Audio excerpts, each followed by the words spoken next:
Well, good afternoon, ladies and gentlemen. We are Story Theater Company from Victoria, BC. My name is Michael. My name is Kirsty. And my name is Ingrid. And we travel the highways and byways of British Columbia. And Canada. And Canada. And the world. And the world. And we're even right here at Intrepid Studio on Fizgard Street. And we are able to do this with the help of some generous Story Theater friends. And this year's show is called Rhymes. Reason. And Rascals. It tells the story of kings And knights. and treasure. Oh, lots and lots of treasure. So much treasure. treasure. Oh, wait. Not yet. Right. Best to begin at the beginning. Like many of these stories, this one begins a long time ago. There was a vast kingdom ruled by a king named Temujin, who started off in a small village as the son of a village blacksmith.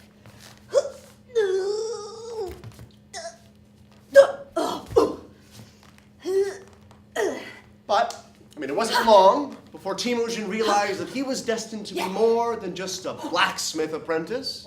He discovered he was a great leader. Temujin led the people of his village to win many battles. He quickly defeated all of his foes. On guard! Eventually, Temujin became so powerful that he would not even have to have battles. People just saw him coming and gave up.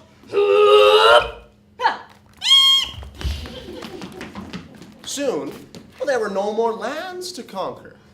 Temujin's empire was so vast, he could walk every day of his life and never leave his land. Oh, my knights! How will I show the people how great I am if there are no more battles left to win? Temujin had really changed and was no longer the young blacksmith from the small village. Tell me, my knights, how can I become even more powerful? Speak, you! You could take stuff. What? Treasure. You could collect people's treasure. Yeah, if you had more stuff, people would have to see how great you were. And besides, since you rule the empire, all this stuff is basically yours anyway. Oh, treasure. Yes, I will become rich and even more powerful. Wow, Temujin, what a great idea. Stuff. Treasure. So Temujin called his many knights together to make a proclamation. Knights of my empire, ride out and find me treasure.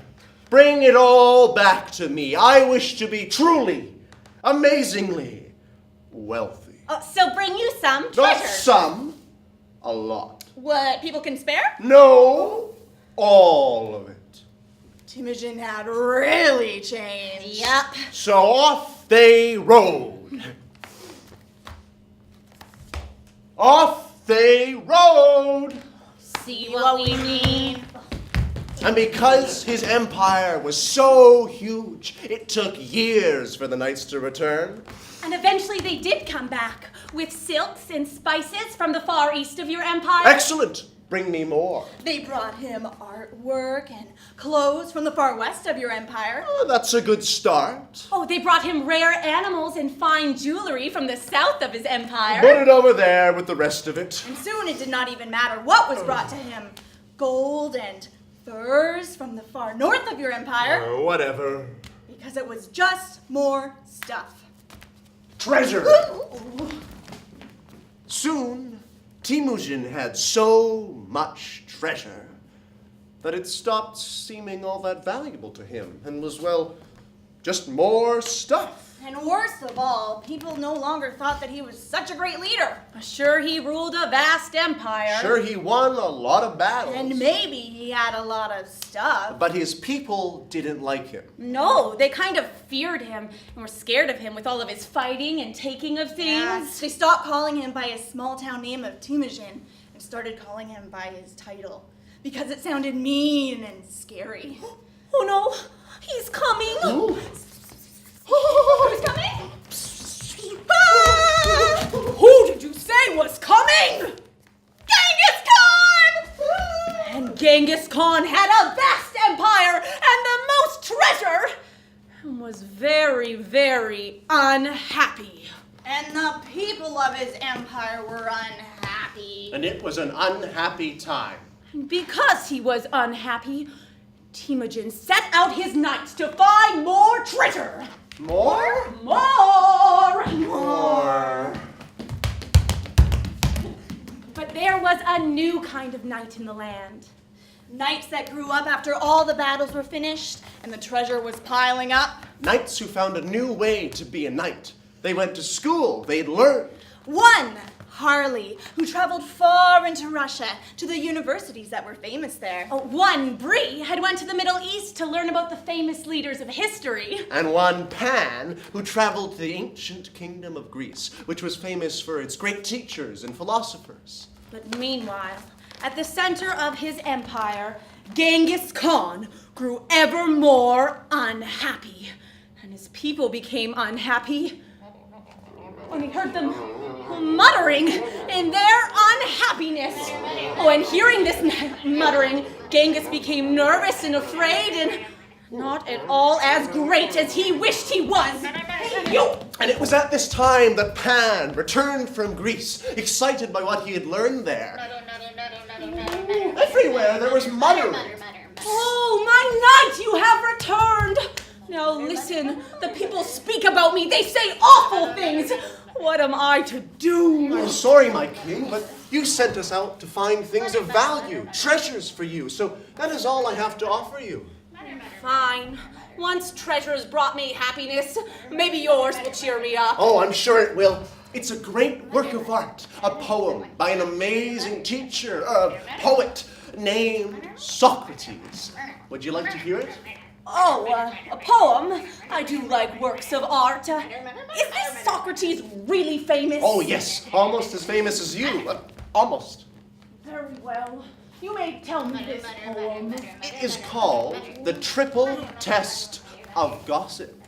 That's an odd title. I hear Genghis Khan has ugly horns on his head. Did you hear that? They said I have horns! The triple test of gossip is a test you must impart before taking their words to heart. What? Think first if what is said is true. If not, then it is not spoke of you. Well, you're right. It's not true. I don't have any horns. Then think if what is said is good. Before taking it to heart, you should. And what good is there in me thinking about these horns that I do not have? Then finally, in this test, you must ask if it is useful what they say. And it is not useful for me to waste my time thinking about these horns that I very obviously do not have. And that is the end of the poem. What, and the muttering? I don't hear it anymore. That's because you aren't listening anymore. Oh, by the way, the last line of that poem didn't rhyme. Well, it wasn't really a poem to begin with. Just a bit of advice I learned that I thought was really a treasure. I'm not so good a poet. Well, you're no Socrates. So what you're saying is that what someone says is only really worthwhile if it is true, if it is good, and if it is useful. Now that is some truly valuable treasure. The first treasure that's brought me happiness in a long time. Well, think about that for a bit, Temujin. And Temujin did. And soon the muttering was a thing of the past, because it was not true, nor was it good, and it certainly wasn't useful. I used to think that gold and clothes and money were important, but Socrates' advice really got me thinking. True, good, useful. Meanwhile, Bree had returned from her travels to the Middle East and walked in on Genghis, lost in thought. Just something I was doing. What brings you before me?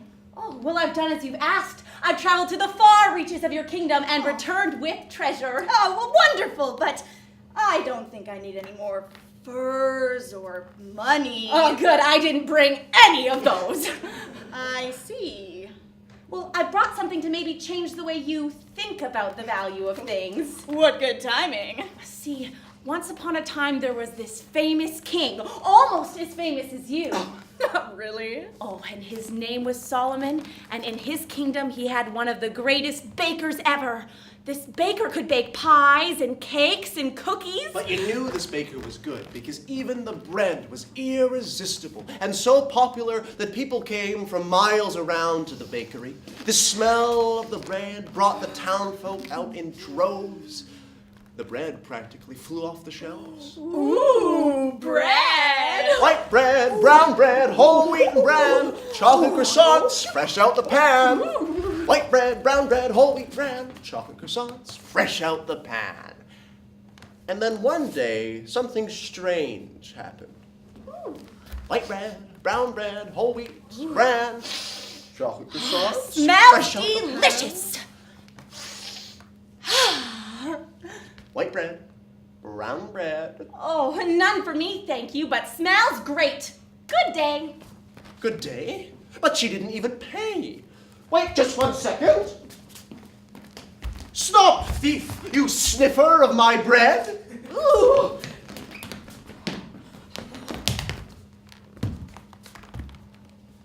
Oh. Oh! Oh. You can't just smell my bread and walk away. Well, I think I just did. But you didn't even pay. Pay for what? I'm not buying any of your wonderful smelling bread. Exactly. You smell my bread, you get something from me. The enjoyment of its wonderful aroma. What you doing? Sniffing bread. Ooh, sniffing bread. She stole the smell of my bread. Oh. But you can't steal the smell of the bread. You baked it to be eaten. The smell is just a bonus. A bonus if you buy the bread. And around it went, arguing whether you should pay for the smell or not. A bonus if you buy the bread. But the smell is just a bonus. A bonus if you buy the bread. But the smell is just a bonus. It was at that time that a regal man, King Solomon, came down the street and noticed the kerfuffle. And that's 10 sniffs, and 2 snorts, and a sniffle. I'm keeping a list. Good. Put it on my tab. What is going on in my streets? You're like seagulls fighting over crumbs. Well, somebody this guy better would pay charge these crumbs. I crumbs. mean, how are you Nothing supposed to falls pay for off the my smell of head bread? You that can't comes use on my the floor. smell of bread. Why are you arguing? Well, You first. I run a bakery just up the road. Yes, you bake the most delicious bread in my kingdom. Oh, well, thank you. I was in my bakery, minding my business, when this sniffer came into my shop and took a huge sniff of my bread. Delicious bread, isn't it? Oh, yes, Your Majesty. Oh, but she didn't even pay. Not a cent. Cent? No. Oh, cent. Not a plum nickel. Plum spread would be delicious on that bread. Oh, of course, Your Majesty. But it's not fair. The sniffer got something from me. I should get something in return. I'm owed it. All right, I see what you are saying. The sniffer came in and sniffed your freshly baked bread. Is this true? Well, Your Majesty, I didn't intend to go into this bakery, but as I was walking down the street, I caught this faint odor. My bread. You've established that already. Oh, and the smell dragged me into the bakery, and I couldn't help it. I just had to sniff that bread. Came into my shop and took a huge sniff of my bread. You're just interrupting now, please. So what you are saying is that you went into this baker's shop and sniffed his freshly baked bread? Yes, I did. And you did not pay for that sniff that you enjoyed so much? Well, no, but how am I supposed to pay for the Oh, you smell used to of pay bread? with I the mean, it's money just in your ridiculous. pocket. What do You think pay I'm me doing? with the money in your pocket. Do you have a coin purse? Well, I do, but I mean, I don't think that... Let me see it. Very well. Jingle, jingle, jingle. Thank you. Baker, listen to this. Jingle, jingle, jingle. Okay. Do you hear the coins? Jingle, jingle, jingle. I think it should cost No. about... Do you hear the coins? Jingle, jingle, jingle. Yes. Well then, paid in full. What? But you didn't give me anything. But you heard the coins, right? Jingle, jingle, jingle. Well then, the sound of the coins pays for the smell of the bread. What? The sound of the coins pays for the smell of the bread. And since neither the baker, Nor the sniffer could argue with the knowledge of the king, they both stopped arguing. and walked off in different directions. So it seems that King Solomon learned how to value things differently. Well, yeah, I think that's why they called him Solomon the Wise. Oh, well, what great advice. I feel so grateful. I wish to give you something in exchange. Well, seeing you smiling is more than payment enough. You should do it more often, Timujin. And Timujin sat down, thinking that maybe he would return some of the treasures to his people. And the things that he could do for his empire. And as he sat, Harley returned from the universities in Russia. Oh, I see you've returned from your search for treasure. I hate to say this to you, but I may just ask you to turn around and take it back. Okay, the mountains are lovely in the winter. If I give away all my treasure, what will become of my empire? It will be reduced to nothing. Look,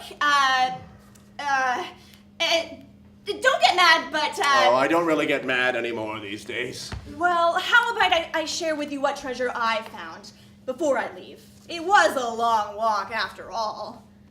You did come a long way. Well, imagine now, a tailor.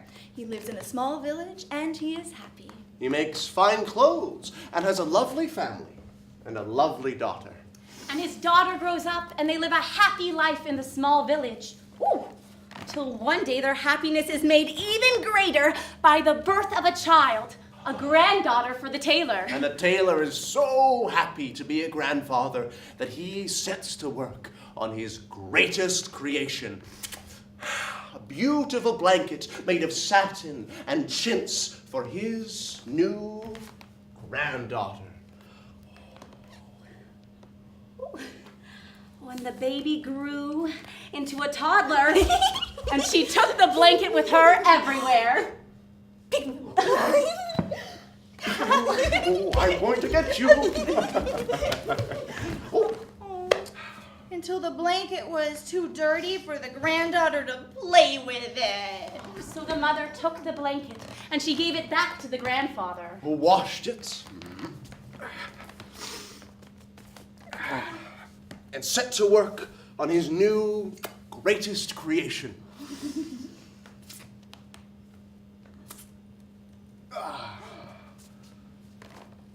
A lovely skirt for his new granddaughter. Here we go. The next one up. There we go. Oh, it seems to fit quite nicely. Ooh. Oh. And the granddaughter wears it to school proudly. And she wears it every day in the snow and the rain and the scorching sun. Ooh. Until it's torn and muddy from playing. Oh, and so she brought the skirt to her mother, who brought it back to her grandfather. Who washes it again and sets to work on his new greatest creation.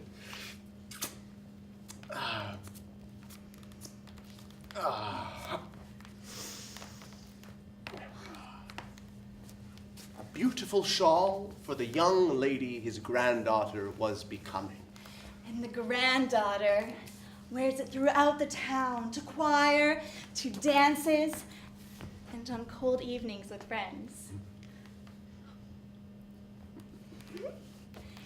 And it is such an important part of the young woman's life That on a very important evening, she brought the shawl to her mother, who gave it to her grandfather. The grandfather, with tears of pride in his eyes, washes it tenderly and sets to work on his newest, greatest creation.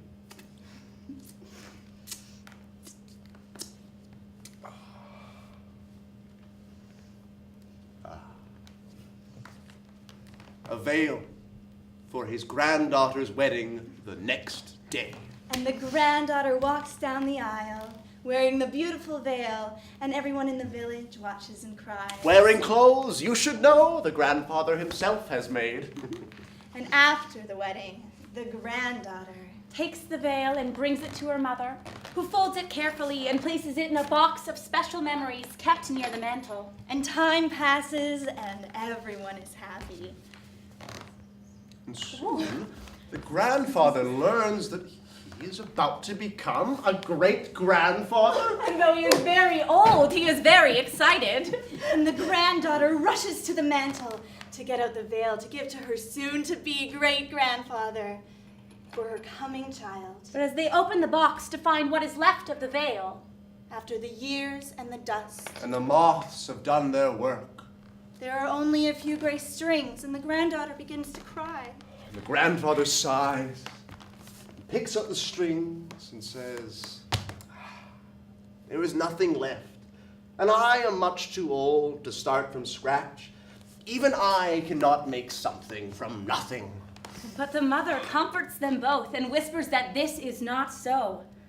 Daughter, tell your child the story of your grandfather, who made for you as a baby such a lovely blanket, which he then transformed into a beautiful skirt. Which then became a lovely veil for the happiest day of our lives.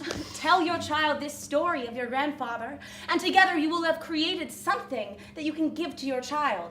A story that can be told forever. Something from nothing. And so that story became a great treasure that was passed down through generations. Even more than that, I believe that it was given to one of the greatest empires of our time, Genghis! Ah, please, just call me Temujin. And learning to value wisdom. Which he knew was the greatest treasure of them all. He stopped trying to be a great king. And tried to be a wise king. And he was. His kingdom valued learning and knowledge. And opened a trade route called the Silk Road. He stopped promoting people because they were his friends and gave people jobs that were great at what they did. And his empire was filled with people from all different backgrounds and lands. And they still tell stories of the Mongol Empire and Genghis Khan. Even though he asked everyone to call him Temujin. The end. Thank you all very much. And so, that was the end of our scripted part of the story, but now we're going to share with you something really fun. It's called the one-word story game, where we create a story here right up on the spot, all new. And we do this by playing the one-word storytelling game, where each actor can only say one Word! at a Time. just like that. So I'm going to need a suggestion from the audience. So if someone could please quietly raise their hand and tell me if you could have any animal, real or mythical, as your pet, what would it be? Frankie. A teacup potbelly pig. So this is a story about a teacup potbelly pig. Once Upon time there Lived a little tiny pig that was so tiny that it fit inside a teacup. one day This pig decided he wanted to go out and see everything. so dawning He went out and began searching for a new teacup. The teacup pot belly pig saw a store and knocked on the door. excuse me Said the pig no one. answered. sad He Moved on and tried another store but this one was also closed. finally the Teacup pot belly pig went to the last shop on the block. knocking He realized the teacup was right at the window. he crashed His little snout through the window and landed on top of the teacup. he had Found a new teacup. home. The And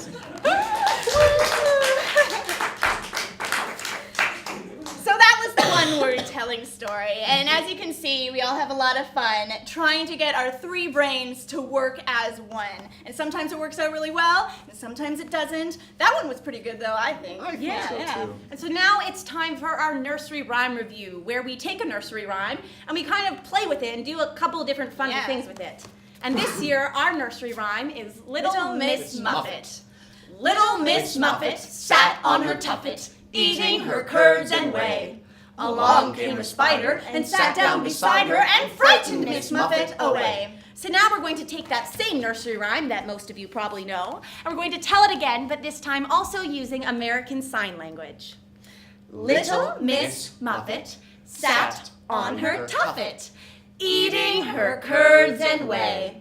Along came a spider and sat down beside her and frightened Miss Muffet away. And we can also sing Little Miss Muffet to different types of music. Oh yeah, music. Little Miss Muffet, Classical. Little Miss Muffet Sat and ate her curds and whey. Sat on her tuffet, sat on her tuffet. Little Miss Muffet ate her curds and whey. along came a spider, along came a spider. He sat on down right beside her. He was quite big and very hairy, and little Miss Muffet sounded very scary. She ran away, far away, for as we know she's running to this day. Oh,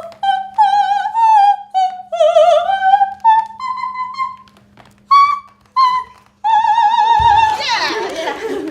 Well, that was awesome, but you know, I think we should probably do something a little bit more country. Yeah. I say That'd be cool. yeehaw to that. I like it. Muffet and her curds, Muffet and her whey, Muffet and her curds, Muffet and her whey. Along came a spider, sat down beside her and frightened that little Miss Muffet away.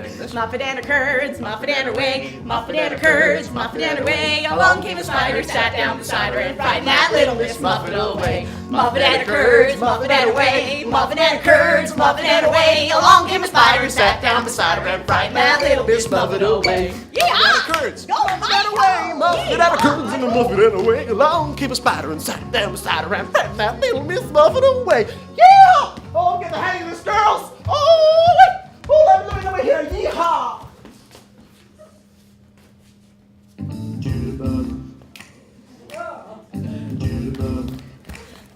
Hey, little Miss Muffet, what you doing sitting there on that tuffet? Hey, little Miss Muffet, won't you share your curds and whey? He came right down and sat beside her. She didn't like it 'cause he was a spider. She was scared but kept on eating, and then she started to move away. Before you go and take off prancing, let me show you how he legs are good for dancing. Hey, little Miss Muffet, take me dancing tonight. Spun in my web all tight. Woo! Woo, woo, woo! Woo!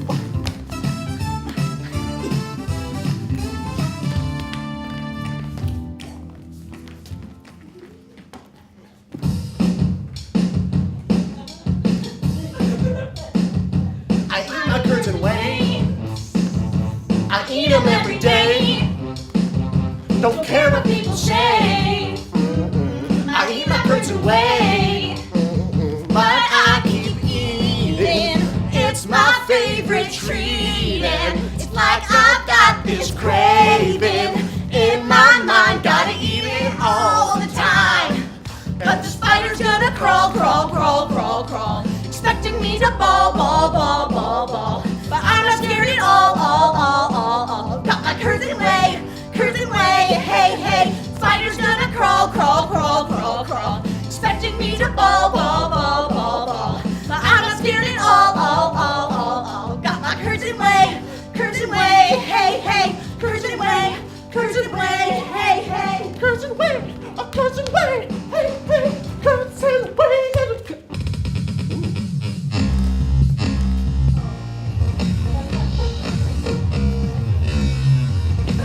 Every spider's awesome! Every spider's cool when you're part of a team. Every spider's awesome when you're living their dream. Woo! 3, 2, 1. Have you heard the news? Everyone's talking how cool it is with 8 legs walking, sitting down beside Miss Muppet, scared that girl right off her tuffet. Spiderweb, sticky string. We just mean 2 awesome things. Lots of eyes. Eating flies, awesome to eat anything. Bugs. Grubs, Slugs, they're awesome. Rocks, leaves. Trees. they're awesome. Boots, grass, shoes, come find us. Most of all, we're here to say we just love our Curtain Way. I love Curtain Way. Me too. Every spider's awesome. The end. Thank you guys so much for coming out to our workshop performance today. We are the Story Theater Company from Victoria, BC. My name is Ingrid. My name is Kirsty. My name is Michael. And that's the end of our show. Would you be so kind as to teach us these ASL? Yes. So we are going to learn the ASL for Little Miss Muppet. So we're going to start off with, it's a flat hand coming down from your shoulder, and that is the sign for little. Little. Perfect. You're going to take that hand and close it into a fist with the thumb on the outside. You're going to brush that thumb along your jawline, and that is the sign for miss. Interestingly, in sign language, the bottom half of your face is feminine, and the top half of your face is masculine. So little miss is here on this part of our face. So that's little miss. Then you're going to tuck your thumb in between your pinky and ring finger. Some people have less hand flexibility, so it's harder. But you're just going to take those 3 fingers on top and tap them on your jaw where you had just dragged your thumb. So altogether, that's Little Miss Muffet. You guys are so much faster. That's a name sign, right? Mhm. That's not a real word because Muffet is not a real word, but it's a developed name sign that they've come up with. And next, she sits on her tuffet. So you're going to take 2 fingers on either hand, put one out in front of you, and sat. That's it. Whole sign. And the Little Miss Muffet, and she sat on her tuffet. And so for tuffet, we use the sign for stool, where you kind of take your hand, put it on the side of a stool, draw out where the stool would be, and then do the legs to the side and the legs to the front and back. So from the beginning, that's Little Miss Muffet sat on her tuffet. Great. And she's going to be eating. So you're going to tuck your thumb into the palm of your hand like that, and then tap those 4 fingers on your chin just below your mouth. Eating. And she's eating curds and whey. Anyone know what curds and whey is? Oatmeal porridge. That's what I thought for all of my life until this year when I looked it up for this sign language. And it turns out curds and whey is a lot like cottage cheese. Curds and whey. It's like the cottage cheese in the liquid. And so the sign for that is taking your finger and kind of inchworming it underneath your chin. Curds and whey. Delicious. So from the beginning, that's Little Miss Muffet sat on her tuffet, eating her curds and whey. And next, along came a spider. Pretty easy for that. Along came a spider. And next we're going to use the sat sign again because it sat down beside her. And for beside, we're going to make, this is the sign for the letter B in sign language. So you're going to make one with each hand and put them facing each other in front of you. And beside is just one in front and one to the side. Beside. So if we go from along came a spider and sat down beside her and frightened, which is just a lot like it feels. Kind of just feels like, ugh, frightened. And we're going to do our signs for Miss Muffet away. Can we try it all the way from the beginning? Yeah. Yeah. Okay. Little Miss Muffet sat on her tuffet, eating her curds and whey. Along came a spider and sat down beside her and frightened Miss Muffet away. Yeah. Great. And what we found with that is that you can even find little things that we were able to learn, little phrases that we could say to our friends, even just out of the ones in that nursery rhyme. Like when someone's coming into class, you could tell them that you want them to sit beside me. Mm-hmm. And that I want to sit beside you when I go sit up there. And Imogen, you were saying that when you went to classes, you saw kids doing that naturally, taking phrases out of the nursery rhyme game and using it in their classroom. That was pretty cool. Yeah. They're very excited about it. They get, oh, it's like a new, very exciting. Yeah.